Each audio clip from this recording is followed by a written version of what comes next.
點解會拍咗20個大吉呢套戲咧？其實某程度上面其實都同自己嗰、個經歷有少少關係。咁我哋都揀咗兩個唔同嘅地方，其實呢兩個地方亦都係對於我自己嚟講，其實都有一定嗰個意義喺度。咁首先海南島啦，海南島係我出生地嚟，咁我其實有好多美好嘅回憶都喺海南島。咁北京係我曾經讀書嘅地方啦，咁其實北京亦都對於我嚟講係有一定嗰個感覺喺度。咁20個大吉其實主要都係講緊兩代人之間嗰個溝通。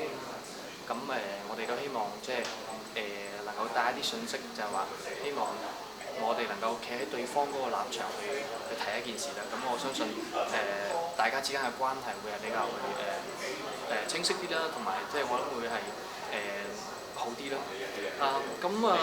至於仲有咩咧？其實我哋喺拍攝，其實我諗我哋最大嗰個困難係我哋嘅演員咧，其實係來自3個唔同嘅地方啦。咁男主角啦，咁就喺北京過嚟啦。咁就爸爸就喺廣州啦。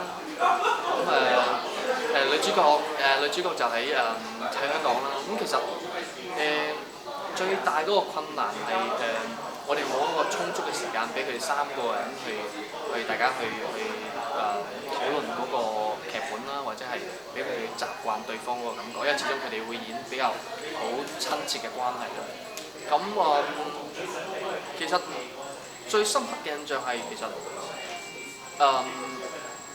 即係一班人一齊去做一個 project 嘅時候，其實我哋少不免其實我哋都會有一啲好多嘅摩擦。咁其實但係我哋亦都同咗好多 crew 講咗，其實我哋喺現場嗰個狀況，希望淨喺現場留喺現場。咁其實我哋翻到去我哋休息嘅時候，其實我哋都係會去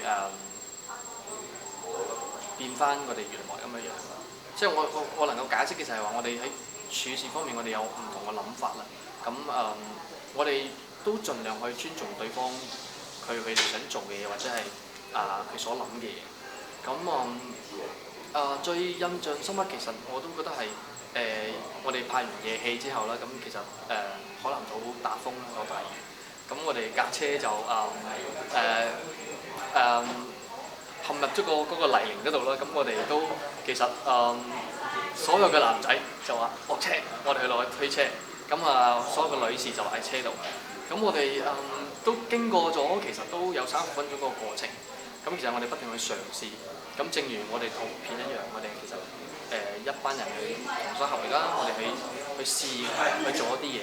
咁 final 我哋救咗架車出嚟。咁希望我哋條片亦都能夠final 嚟，希望能夠俾啲觀眾能夠有啲新嗰種思維啦，或者係一啲諗法。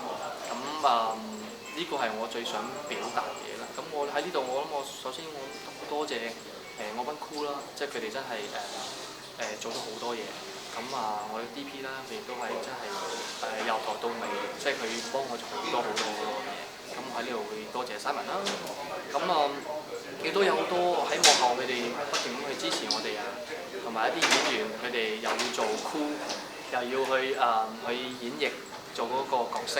咁其實係佢哋係做得好好啦，我好多謝佢哋希望我哋會最終能夠即係俾觀眾有一個信息啦。咁希望佢能夠收到呢個信息啦，同埋能夠去感受啦。